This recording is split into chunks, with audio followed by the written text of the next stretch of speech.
What?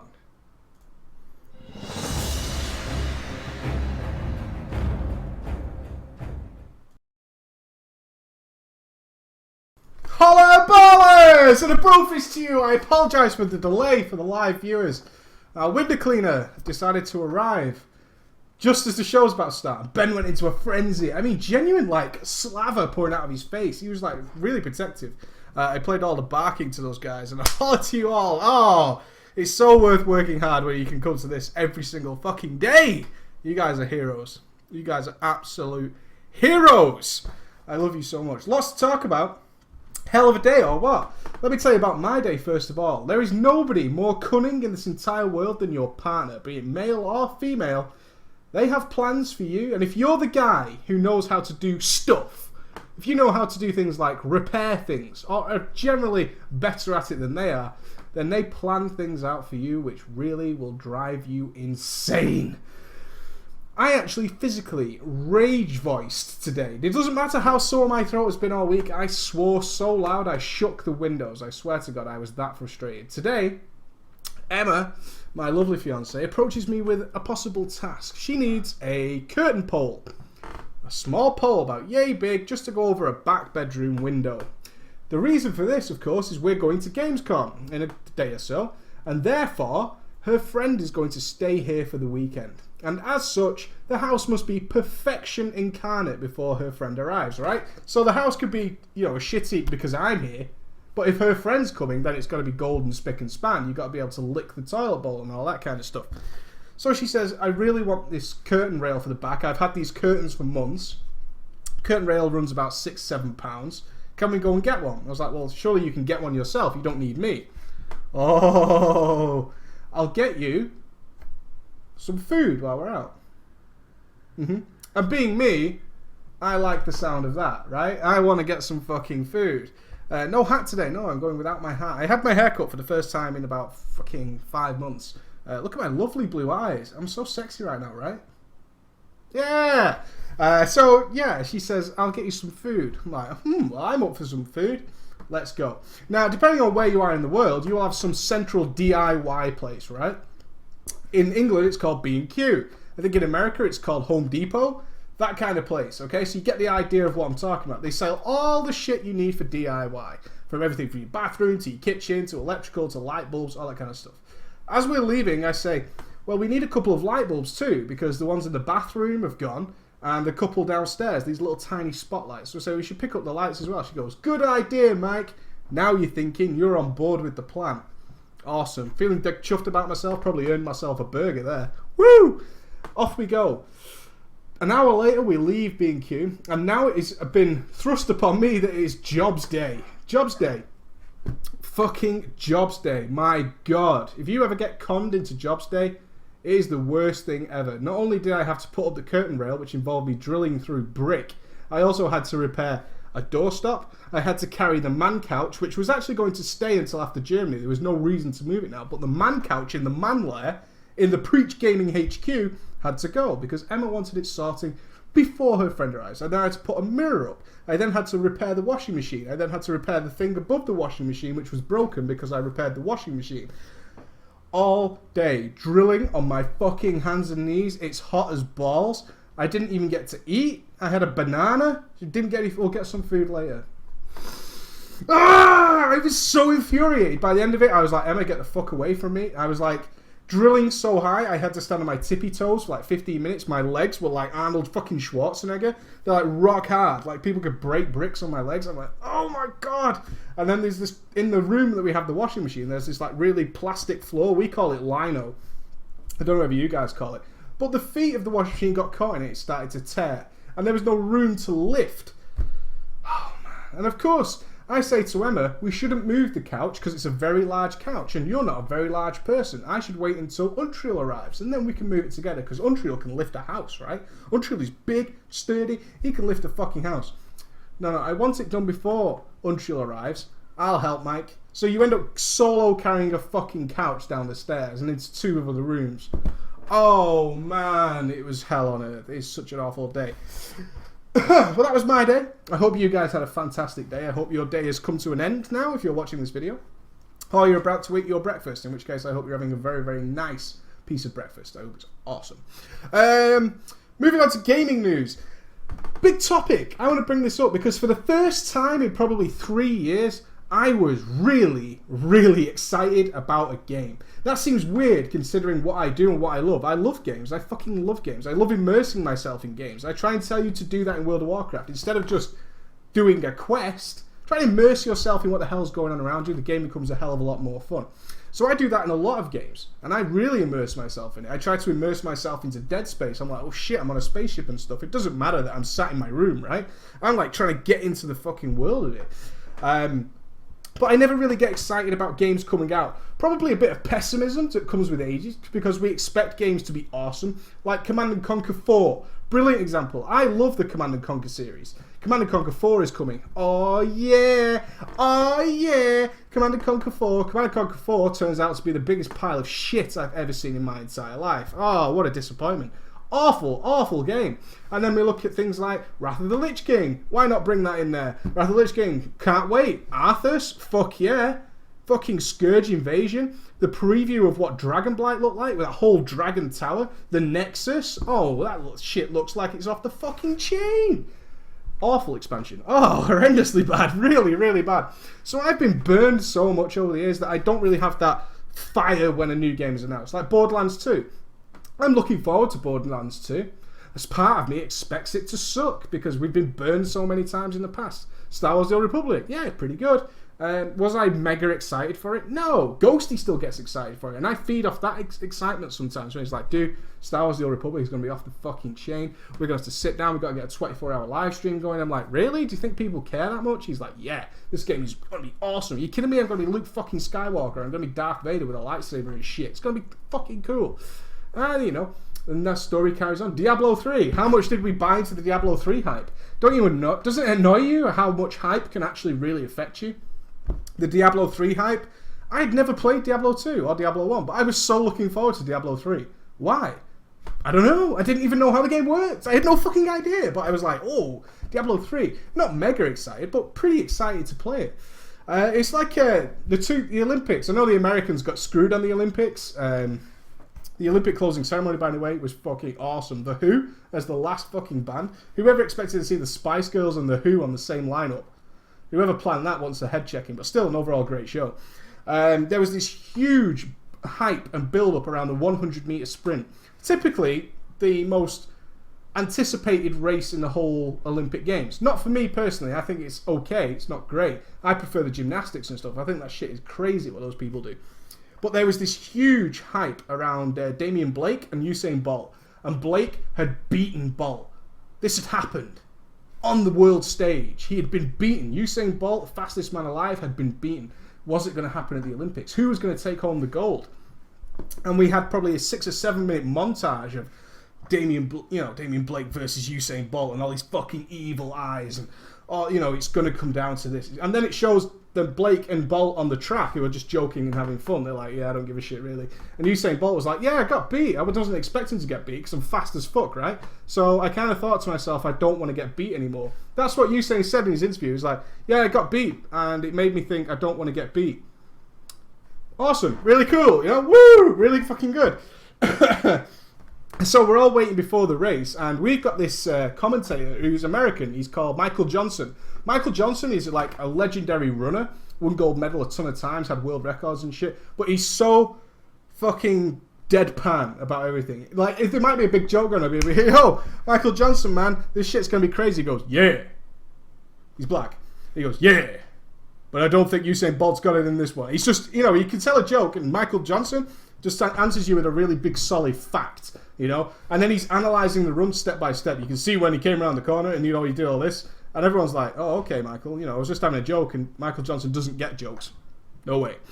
So Michael Johnson just says before the race, it was like the first time they let him speak, he goes, I've really no idea what this hype is about. Usain Bolt's going to destroy Blake. And I just went, I have totally been sucked in by this hype. I was expecting a really cutting-edge, knife-edge race. But if Michael Johnson says that's not going to happen, I fucking believe him, because he only cares about the sport. He's not funny, he's not interesting, but he knows his stuff, right? And so he comes in and he goes, Usain Bolt's going to tear this one apart. What happens? Usain Bolt just destroys Blake, right? It just absolutely hammers him and even slows down again before the end of the race. And we're all kind of left going, huh. So we just watched all these videos and stuff, and the hype was just bullshit. So we all get sucked in by the hype. Even me, I get sucked in by the hype. But I haven't been excited about a game in so fucking long. Like, really excited. Like, whoa, this game is coming. And today, I got that feeling again. And, oh, do I miss it? Did I miss it? And it's probably not even true. But the rumour has circulated. An apparent PDF. Why did I do that? A PDF is a PDF, right? I don't know why I do that. A PDF was leaked from the Gamescom Central blah, blah, blah, blah, blah. Some office somewhere. That contains the lineup of the announcements that will be done throughout the day, so they can obviously stagger them to make sure that people can get from one event to the other. And this PDF contains a presentation by Valve that is called Half-Life 3. I literally fired my underwear from here all the way across town. I was like, boing! Are you fucking kidding me? Half-Life 3? Oh my god! Oh my god! I was like 12 years old again at Christmas. I was like, oh my god, oh my god! And then everyone's going, dude, it totally probably isn't true. I was like, I don't fucking care! I don't care if it's not true. There's the possibility that I might get the chance to see the announcement of Half-Life 3. Whoa! Whoa! Fucking insane! I was like, bing! Waterfalls of fucking spunk flying absolutely everywhere. Woohoo! Fucking hell. And it totally probably isn't even true. Like, the instant reply, like, tweeted. I don't ever tweet. You guys who follow me on Twitter know that I don't ever tweet. I even tweeted. I was like, I'm fucking tweeting this shit. Half-Life 3, I'm on my phone like this. I'm like, yeah! Half-Life 3, buddy! Tweeting away, going on Facebook, and the guy's instant reply is like, preach, Valve don't do. Oh, what was the first one? By Adam? Valve can't count to 3. And I was like, everything in my mind. This is the brilliant thing about being excited, is logic just fucks off. The Spock in your head just like dies. It's like Star Trek 2 all over again. Spock is out of there. So everything in my brain is going, Mike, it's probably not true. We're talking about leaked information. See, I used it right then. Leaked information from a apparently reliable source. Of course it probably isn't true. But your excitement is like Captain Kirk. He's got the fucking swagger jagger going on. Your excitement's like, Spock, why don't you go and have some fucking pussy juice and get your ass over there? Because you know what? Half-Life 3, Half-Life 3, Half-Life 3, fuck yeah! Epic Kirk face. Yeah. Because that's how I fucking roll. Oh, man, the possibility. So if it is there, 2 thumbs fresh. I will be there to cover it. We will get the big camera out and we will cover it. And maybe Gabe Newell will be there with his fucking hot dogs and shit, just drowning in money. Just like, yeah, buddy, Half-Life 3. And if there's nothing there, then we're no different than every time we hear that Half-Life 3 is going to be announced. I was just so excited to have that feeling again. That wonderful feeling. I want to know, you guys let me know what kind of games that you heard and you heard about and you were like, oh, I can't believe that game's coming. Wow. Yes! And counting the days. Like, counting the days. I tend to get that way about movies. I remember after I saw Jurassic Park for the first time, and they were like, yeah, we're going to make Jurassic Park 2. I almost counted the days until Jurassic Park 2 came out, and then, of course, we were all hugely disappointed that Malcolm was in it again. Yeah, there's a second island. Oh, is there? Why is there a second island? Why would that be the case? You had a huge island in the first place. Yeah, but we had a second island that was going to not be a theatre park. Really? Because the whole film is about you just wanting to entertain the public. Yeah, but there's a second park. Fuck you, Attenborough. Fuck you. Some other gaming news. I didn't even make many notes. Oh, man, I've been so busy today I didn't make stuff. Blizzard is starting to get a bit pissed off. Let's move on to some other stuff. Oh, Command & Conquer Generals 2. Are you fucking kidding me? No! Command & Conquer Generals 2 is coming out? Did you remember in that game that shoes were an upgrade for the terrorist guys? Oh, they weren't terrorists. What were they? What was that faction? And literally, the workers were little guys. They were like little slave guys. And you could get them shoes to upgrade them. I am well up for Generals 2. Fuck yeah. Never played Assassin's Creed, so I don't know about that. I'm just going to check the games. Baldur's Gate. Yeah, but it's not a sequel, is it? It's a remake. Baldur's Gate 2 is already out, and it wasn't that great. GLA, that was it. The GLA. Can I have some shoes? The commies. The commie bastards. Dark Souls for PC. I don't know about that. I'm very tempted at the moment. This is one of the things I was going to bring up. Is apparently the possible game of the year just came out, and it's a sleeper. It's a little bit like LA Noire. People were kind of like, oh, LA Noire could be okay. LA Noire turned out to be a fantastic fucking game. It's called Sleeping Dogs, and it's like a GTA set in Japan with all sorts of crazy gangster stuff going on. It looks fabulous. It really does. It looks really good, and it's out now, so I'm kind of tempted to give that a try. I don't know what you guys think about that. Do you want to see some of that stuff? BioShock Infinite, yeah. Although BioShock 2 wasn't as good as BioShock 1, I've got to say. Skyrim was a big hype, and if you're a PC player, it wasn't the best. But yeah, I think it's called Sleeping Dogs. Let me check for you guys now. Yeah, Sleeping Dogs. It's out now. Sleeping Dogs is out now. It could be the sleeper hit of the year. So I recommend that if you're looking for a game that's going to kick some ass, check out Sleeping Dogs. It's out now. It's a AAA title, so it's pretty expensive. It's not a... Total Biscuit's done a 75-minute video on Sleeping Dogs. Awesome. So go and check out TB's channel. He'll give you an overview. Hopefully. It's probably about 40 minutes of that 75 minutes is about the options menu or some shit. But I'm sure at some point you'll get some gameplay. But it should be alright. Always have a dig at TB, because he's a cynical Brit who moved to America. We always hate that. We don't. Nothing wrong with America, but if we're British, we want to stay in Britain. Watch Dogs. Watch Dogs. Yeah, should be good. Yeah, Blizzard's getting pissed about people going on about a journey. Oh, touching a nerve. Touching a fucking nerve. Touching a nerve. What journey? They've done this whole big argument. They always move to the easy answer. Like, you must be nostalgic. I've said many a times I made that video. I kind of regret making that video now in one respect. In another respect, it will enable a ton of people to find my channel. Oh yeah, I'm sure plenty of you in the chat now are here because you saw the problem in the miss video. There was a lot I missed out in that video, and there's a lot of things I could have said better. It was a very quick video I made for the subs at the time. It wasn't anything that was supposed to go wild. I think it's well over 100,000 views now, if I'm not even... It probably is. It's well over 100,000 views. So in that respect, it was a good video. I mean, in the revenue and business sense, it brought a lot of people into the channel. But you can kind of look at... If you wanted a video to be like a hit for the channel, it probably wouldn't have been that one, you know? Untrill always likes to remind me that, you know, you made all these WoW guides and your best video was you whining for 20 minutes about something.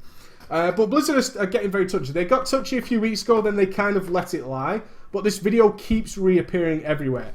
Nothing to do with me. I want to put that out there. There's a lot of comments on that video that are stop reposting this preach everywhere.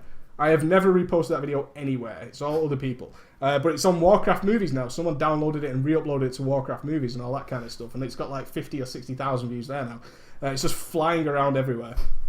What can I do? You know, it's still got my name in the beginning. So if it enables people to find my channel and maybe learn something about WoW, all for it. But they started to do more and more replies. Let's get back to it. Let's see what this guy had to say. This is an MMO champion. I just want to give you my take on it, really, because I find it quite interesting. This is what the poster said. I like the memories from which those days gave me, obviously referring back to the older days. Signing to my first big guild, spending a whole night gathering the mats for my first head enchant, being taught the Grim Guzzler stealth run. Oh, man. Do you remember that? Fuck, I still can't do it, me. Looking for hours for a Strath Shallow run. Or I'm not sure if I'd enjoy it as much now, having seen how the game and others have developed and how they offer a much wider range of elements now. This was like the only positive reflection that wasn't just nonsensical whining that Blizzard could find, really. I've checked a lot of these threads that are about my video, and I think the main one that's on WoW Europe is something like 250 pages long now. And this was like the first sort of sensible reply. And I fully agree with it. And Blizzard's made this reply saying, oh yeah, we fucking agree with you. We don't think people would like it in the vanilla and TBC way anymore. Of course not. The game was nowhere... I'm not saying... Nobody is saying that vanilla and TBC were perfect. I saw someone in the chat earlier saying they're going to take part in one of these guilds that only levels to like level 60 or level 70, and they do the content then. It still won't work, because everything is so different now. How the game plays is completely different. I have no intention of ever doing that. I did it then. That's why I have the memory. I did it then when it was relevant. And this is the whole point of the video, is I want to recapture what I felt then for the new guys. Because it's okay me having that feeling. I've got it. I've done it. It's the new guys I'm worried about, who are going to sustain this game for years to come. This game can continue for years to come, and they will never get that feeling. because that feeling has lost its importance and its privacy and its achievement. It's lost all that sort of status. Is gone. Just dust in the wind. That's all gone. And that's what I was really aiming at. I'm not saying, at no point should anybody think that Vanilla and TBC were ideal. No. They were the best we've had so far. TBC was the best we had so far, but still had a ton of problems, which were corrected around Wrath of the Lich King and even Still Cataclysm. Those issues were corrected. The problem is, while they were being fixed, this other segment went missing. And we instead of having the balance, TBC had the right balance. It had its problems, but those problems were easily outweighed by its benefits. In Wrath of the Lich King, we just had a ton of problems, and the benefits disappeared. In Cataclysm, the problems were reduced, but the benefits weren't improved enough. So we still had more problems than we had benefits. And without having this motivated player base from Wrath of the Lich King, which we had in TBC and Vanilla, is the benefits towards especially PvE raiding was way, way down in the dust. Nobody had the motivation to do it anymore. So when people watch or listen to me talk about TBC with a fondness, it's not nostalgia. It is not nostalgia. I have just great memories from them for those reasons. But I know there was so many problems. I hated some parts of TBC. Really despised them. There was a lot of grinding. I hate grinding. I never grind. I don't grind for money. I play the auction house. It takes me 10 minutes. I don't grind anything unless I have to. Doing the Tol Barad dailies to get that trinket? Oh man, I would have committed suicide if I didn't have to do that. One of the worst things I've had to do all the way through Cataclysm was redo the Firelands dailies. I did them once on my death knight and didn't get any reward. Hated it. It was a waste of my time. I didn't know that until I completed it. And then when I joined Method, the trinket from the Firelands dailies is in fact best in slot for Demonology unless you have seriously epic trinkets. I had to do them again. What an awful experience. I hate doing any form of grinding or repetitive content. That's why I hate farm raids. I can't be arsed. I fucking hate it. I want to see everything new and fresh and get that wonderful feeling again. So Blizzard are getting really pissy, and now they're picking out individual little chunks of stuff that they really enjoy. I find that hilarious. I do find them looking through a million bad comments and find a good one. Although if you want a good laugh and you're over 18, little side comment, something funny I found today. If you go to, I think it's dubthedew.com. Let me check for you. Dubthedew.com. Is this the one? Oh, it's shut down. Oh, is it shut down? It might have shut down. I'm sure some of you are familiar with Dub the Dew. It was dubthedew.com. Still working? It could be closed down. It's not loading, so they've shut the site down, unfortunately. But if you went to dubthedew.com in the last couple of days, there's a website called 4chan. 4chan.org. I don't recommend you go there. It's difficult to understand, and there's some very dangerous material on there, especially if you're younger. And I know, obviously, you're all going to flood to it. But I have been there, and it's kind of like Reddit, but a little bit more extreme in places. But 4chan tends to be where people from sites like, organizations, if you can call it that, like Anonymous, who tend to hack websites and stuff. And there are certain forums. It's just a forum. It's all 4chan is. But it's a forum where some either very, very sick people or enjoy being sick on the internet. Not all of them. Some of them are quite friendly forums. But there's a particular forum in general where hackers and stuff hang out. And they talk to each other in sort of hacker code. Well, 4chan is notorious for doing some good things and some bad things. I'll tell you some good things. Some good things are, I don't know how they do it, but they're able to track down people from very limited information via the internet. This has actually been utilised on several occasions by the FBI. This is one of the reasons why 4chan does not get shut down, is they actually find them quite useful sometimes. There was a YouTube video about maybe a year and a half ago of a girl in some country. It was just a video of a girl who put a dog in a bag, was laughing hysterically, spun the dog around and threw it off a cliff into a river, killing the dog, and laughing hysterically while she did it. It took 4chan 25 minutes to not only find out her name, where she lived, where this happened, all sorts, and then posted it straight off to the FBI. The girl was later arrested by, I think she was in Romania or Bosnia. It was pretty crazy stuff. They do that kind of thing. When Blizzard announced that they were going to publicly show people everybody's email address, it was a part of 4chan that found out the guy who posted it, and posted not only his home address, but but all his family's addresses all the way through it, and all his pay slips. So they told everybody how much he earned. It took them about 5 minutes to do it. They're pretty scary. You tend not to want to piss 4chan off. Anyway, Mountain Dew, who makes soda, sugary drinks, in America generally, we don't really have Mountain Dew over here. We have some, but not a lot. Decided to let the internet choose the name of their next product, which was being apple juice. I think it was like a fizzy apple. Let the internet choose the name. As it was about to close, 4chan organised a mass hack of the website. And all 150 of the top lists were all really, obviously, some dirty ones. But the top one is genius. It was diabetes. If you don't know where diabetes is from, diabetes, I suggest you YouTube the word diabetes, and you'll find the guy who says he's got diabetes. It's brilliant. So funny, they were going to call it Mountain Dew Diabetes. And below that, it was things like Fapple, a lot of Granny Juice and Granny Gunge and all that kind of... Some really disgusting ones, but all 150. And then when Mountain Dew tried to reset it, they had the name Tempest in there that had somehow magically returned from below 150 to number 7. So they obviously wanted to call it Mountain Dew Tempest. And they kept admin voting it back into the top while 4chan was trolling them excessively. So 4chan, it's kind of not funny, but the fact that they did it makes it funny, is they actually rewrote the code of the website, so it had scrolling banners with ridiculous shit on it. The craziest stuff ever. So funny. Granny Gunge. gonna get the diabetes. So you can imagine a fizzy sugary drink called the diabetes. Hysterically funny. I thought it was funny anyway.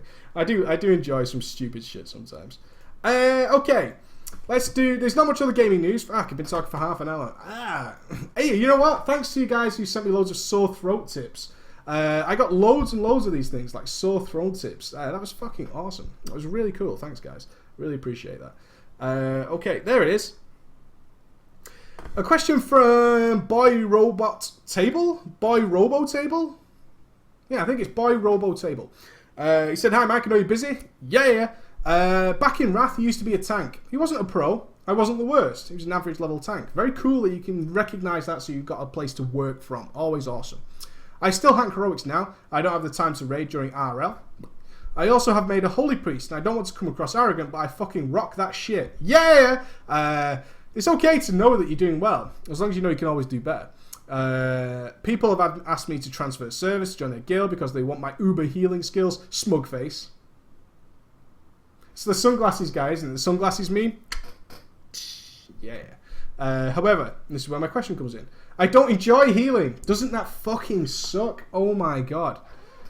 As much as I do tanking. I have more fun tanking. I personally find tanking very involved, but with healing I can do it while only paying half attention. I tend to heal while I'm tired and don't have the energy to tank. The thing is, as a WoW player, I want to be recognised as a good player.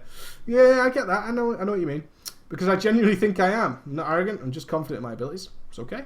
And I know that I can heal better than I can tank. So my question is, should I stick to tanking as much as I should? Or I concentrate on healing?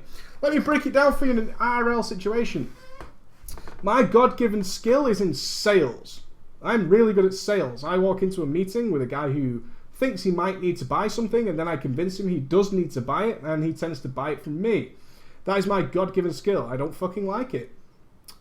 My thing that I enjoy the most is making content, making stuff that I think entertains people. It doesn't have to be videos, it doesn't have to be YouTube, and I also enjoy playing games. That's what I really enjoy, but it's not what I was gifted to be able to do. I don't think so. I think I do quite well at it, and hopefully I will go on to do better at it by, continuing to work at it and make it. There's a God-given ability, like you say here. You can do really well on a Holy Priest without paying any attention. I could do sales without even trying. It just comes across the way I talk to people. It's not arrogance. It's just the way I speak to some people, and when they have what should I do? What should I do? I tend to be able to convince them. It's something just about how I naturally approach things. I can do it without trying. That's kind of worrying sometimes. I've sold some stuff to some people when I did think they didn't really need it, but it put hundreds of pounds in my back pocket at the time, and I never really had to think about it. I never did any preparation for going into a sales meeting in my previous job. I could drive for 45 minutes to a meeting with an important client worth hundreds of thousands of pounds, and I wouldn't even think about it. In fact, most of the time I'd be shooting an RL video for you guys. Remember I used to do the RL videos like on my phone? So I'd be sat on the motorway for 45 minutes talking at my phone. I'd do no preparation whatsoever and still get the deal. Just a God-given gift, and I hated it. It was boring as shit. Guess what? I don't do it anymore. Common sense and logic and Mr. Spock tell me that I should continue to do that because, one, I don't have a God-given gift for creating videos and talking on the internet. But you know what? This show, I only actually get like 3 or 4 pieces of information before I do it, but those pieces of information I have to research the shit out of them. I have to really prepare for it. I have to prepare a lot for the daily. I have to prepare a lot for a WoW guide. I have to do tons of reading. I have to learn how to play my classes. It wasn't a gift that I can pick up a class and sort of play it to a decent level pretty quickly. I have to work at it. I have to practice it. I have to do quite a lot of runs. I don't have to do that with sales. I could perhaps make a lot more money just doing sales, but I'd be bored to shit. I've re-rolled a couple of times. I got something in my ear. I really apologise. There's someone behind me. Yeah, it's a green screen. I work hard at this. I work much harder at this than I did at my sales job. I really did. I was never in danger, really, and I work much harder for this, but I enjoy it so much more. It's worth sticking with your tank is where I'm going, because you could change to a Holy Priest. 6 months' time, you're going to regret it. You're going to be bored to tears, but you may be in a position to switch to tank. People are always looking for tanks. I wouldn't worry about it, and it's something you want to work at. You want to be recognised for a good player, and you enjoy tanking.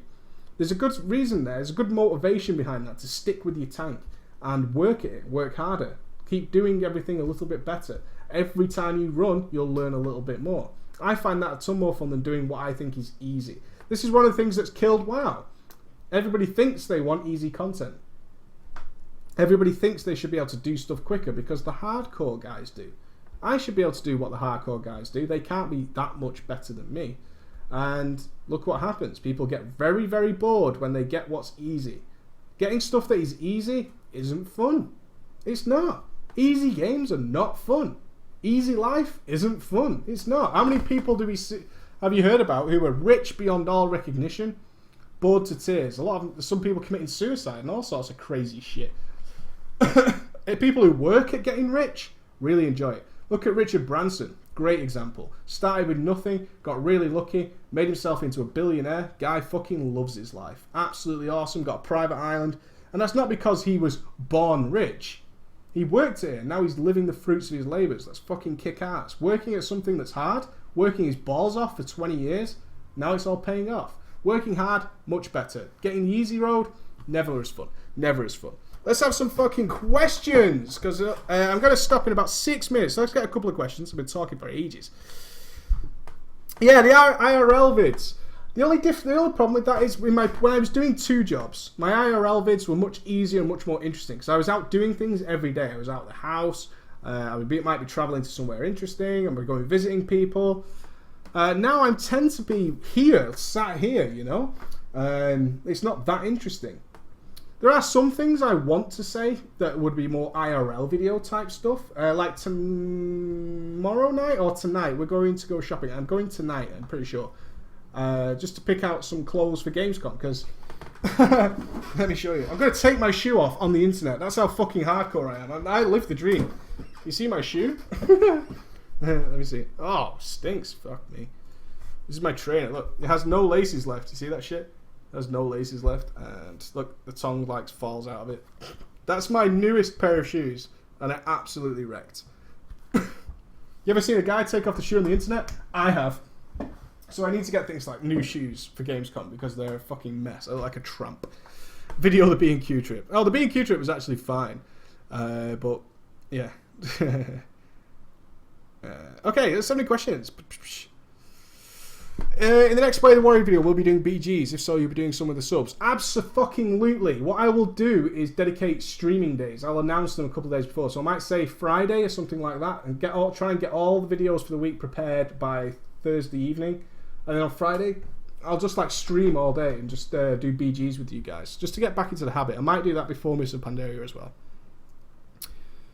Blizzard say they won't put any preference over Titan once it comes out, but it's naturally going to get more of their attention, surely. Do you feel like WoW will suffer when Titan launches? No, because WoW is already suffering because Titan launches. There's a very misleading comment there, and that's why it's a very good business thing for Blizzard to say. They could still have the same amount of people working on World of Warcraft. But the better people are working on Titan. It's the same amount of attention, same amount of people dedicated to doing that job. but the better people are working on something else. So yes, they will give the same amount of attention to World of Warcraft, but the people who are maybe better at what we want, I'm not saying that the people who work on World of Warcraft are worse, but they will have a different goal. They will be maybe, and I think this, aiming WoW at a much younger audience, like 11 to 15, 16 years old. The guys working on Titan, 16 and above. Same amount of attention, completely different results. So by saying they're giving it the same attention, nothing wrong with that, probably true. Will we get the same results that we want? Absolutely not. Titan, I think, will be very mature. I'm hoping so, anyway. Have you heard of DayZ? Yes, Genji plays a lot of DayZ. It's never really interested me because it's an add-on mod. There's a little bits of bugs in it, but I'm very much looking forward to World Z. I want to try that out, and the DayZ standalone game. I'm going to talk to Bohemia, who make that game, and are making the DayZ standalone at Gamescom. We've got them on the list. I was talking to Emma this morning. We've been through all the people we want to talk to as a priority. Bohemia are on the priority list. But they're going to be majorly publicising Arma 3. Nobody cares about Arma 3, seriously. It's all about DayZ, the singular game. So I'm going to try and talk to them, see what I can find out for you guys. Do you think MOP is the last expansion? No, not at all. There'll be at least one, maybe two more. At least one or two more. But I think they'll be very different to what we've known about for now. Will MOP have the Journey feeling back, or it'll be like now, playing the newest instance of the patch and all content is pretty much worthless? They're trying to get back to the Journey aspect. There's 2 tiers of raiding in, not at launch, but a couple of weeks after. They've staggered it a little bit to give raiders a bit of breathing room. I think that's a little bit artificial, like an artificial gating system. I'm not complaining. I love the fact that it's staggered, so we're not just killing ourselves for months on end with no break. But it feels very artificial, fake Journey. It's not an actual Journey, because I'm pretty sure that very quickly looking for raid will catch up, and other things will catch up in order to not give you that Journey feeling. I'm pretty sure MOP won't have that Journey. I'm pretty sure it won't. I think it'd be too late. Maybe I released that video too late to maybe have any sort of impact in earlier stages. Not that my video would, and I'm not being egotistical, but if anybody at Blizzard did watch that video, where they could have done something to maybe say, well, we could have done this, we could have done that. I think that stage was well past. Who else is on my list of prio? Just off the top of my head, Blizzard, obviously. Sony Online Entertainment, PlanetSide 2. Really looking forward to that. There's a couple of guys that you won't really know of, but I think they're going to be launching some really big games. So watch out for that. We're going to try and hit the priority, but obviously other people are going to be all over them as well. There's going to be tons of people after PlanetSide 2 stuff, tons of people at Blizzard, tons of people at Bohemia, but we're going to look to try and get as many as possible. We're going to be working really hard at Gamescom. Don't get it wrong that it's a trip out with the guys or anything like that. I've told everybody, and I mean it, it is not that. Like, if Emma doesn't pull her weight in her job, Emma is coming to Gamescom, but she has a job. She's going to be talking to these people before we get there to book us in slots for the people we haven't been able to book in already. We have some appointments booked, but her job is to go around on her own, away from me, and to book us in with people and then create our schedule. Ghost is obvious, is going to be with me. Ghost is going to be a bit more games testy. I'm hoping that Ghost will get more hands-on experience with the game, so where I can ask the more business side of the questions about what we should expect, that kind of stuff. Ghost can actually give some feedback on the games as well, creating a nice little synergy there. And Untriel's obviously camera crew. But I say, if anyone of them doesn't fulfill that task, he won't be coming again. I can't afford to take people for the sake of taking people. Yeah, no pressure then. But it's an important time in the Preach Gaming line. This is an important event. We've had to call out to the crew to get even to Germany. So if anybody's taking up a place and taking up money that doesn't need to be there, I can't bring you again. I just can't do it. You can understand that, I'm sure. Do you feel that MMOs going free to play after launching under a subscription format is them accepting that their game failed? Yes, I do. We seem to be going heavily to the way of microtransactions. I can understand that. People like to spend little bits of money. That's why the App Store, etc. is so popular. Hell, I bought Meme Generator for my iPhone because it was 69 pence. 69 pence? What the hell? 69 pence for a fun app? I'm fine with that. And we are more than willing to accept lower quality products if we don't pay a lot for them. but will buy them in more quantities. So people are playing the sword. When I was younger, any game that was on PC or console was all a set price. It didn't matter if you bought a game that took 6 hours to make. It would still cost around £45, the same as a AAA title. But iPads and the online marketplace has destroyed that now. Those games have to be cheaper. They can't all have the AAA price tag because people won't buy them. Angry Birds. How much is Angry Birds? Like £1? Something like that. And it goes completely insane. Everybody plays Angry Birds. I don't play Angry Birds. I don't like it. But Angry Birds was one wildly successful game, making millions. Minecraft is not expensive. Look how much money Notch has made. And he struggled for years. Everyone thinks Notch came out of nowhere, by the way. Notch has got a very long history in the gaming market of trying to release a good game. So,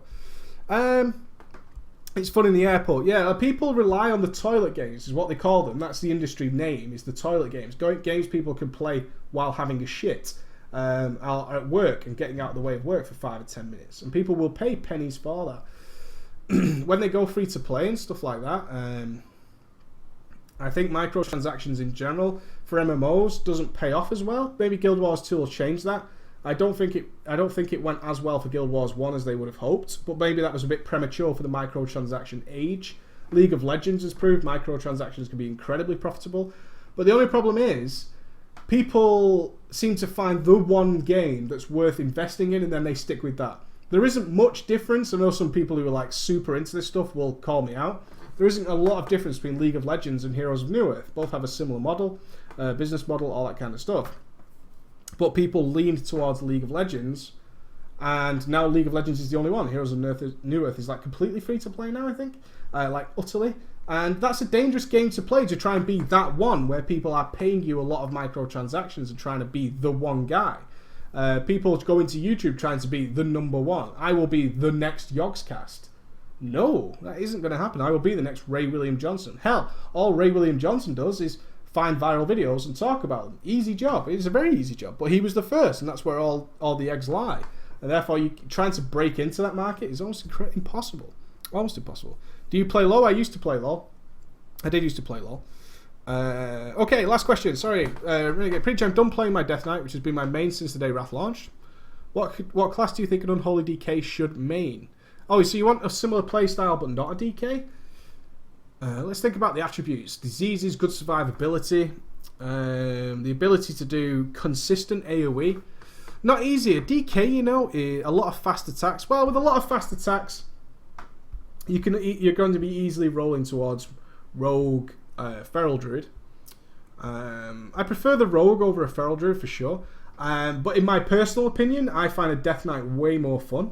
I do. I find them way more fun. I find rogues rather simplistic sometimes. But rogues are all about the gearing. The actual button presses and stuff aren't too difficult on a rogue. What is difficult is getting the maximum amount of gearing, which you can actually find on the internet. It's difficult for me to say because an Unholy DK is a very unique style of play. One of the things I talked about in the Monks video is how unique the Death Knight is and why the Monk is not that unique. Which I think is lacking. I don't think they've been able to make something comparable to a DK overall. I love the DK. I think they're a fabulous class. DKs can cope with any situation. There is no boss fight in the history of World of Warcraft where a Death Knight is not strong. No other classes can attest to that. No other classes can attest to that. Okay, last question. That's going to bring us up to a 1 hour show again for this 30-minute show that I do every day. Enhancement Shaman, yeah, but even as you can say, Enhancement Shaman have got some fights where they're just terrible. They're just not as cool. Is there any more questions, or can I? Ooh, wow, chat spam. Oh, if the MOP talents come out soon, will our DPS healing tanking be better, as in produce higher numbers? No, not really. We haven't even seen a dramatic change in DPS between 85 and 90. It's fully possible for a warrior right now to pull near 50k DPS on Sale Traxium. I'm doing about 55 to 60k DPS on average on a boss with a bit of movement and stuff like that. It's not a dramatic difference. It's only a 5k difference. Remember, it is the beginning of the expansion. Those numbers will inflate over time. But at 85, you're not going to see a huge difference at all. Just a different style of play. The DPS is trying to stay relatively balanced. Same with the healers and the same with the tanks. The only thing you'll notice with tanks is they've changed how Vengeance works. Our prop Paladin was number 1 on DPS on the Stoneguard. I mean, number 1 with 176k DPS. Our prop Paladin was number 1. Vengeance is a little broken right now, but it should be fixed in time for the patch 5.04 changes. That should be fixed, but right now tanks are a little bit broken. Me and Deco, when I got to raid 25-man heroic, I didn't get to do much of the 25-man heroic raid. It kind of annoyed me. I had to watch a lot of private streams of the guys playing, but I assumed they wanted a sort of... they wanted a sort of set team, kind of, for the 25 heroic testing that their main team will be, and I wasn't in that. So we'll keep an eye on that one, because you know I don't play well at that kind of stuff. So we'll see. But when I did get to do some 25 heroic, I got to do the... I was brought in for...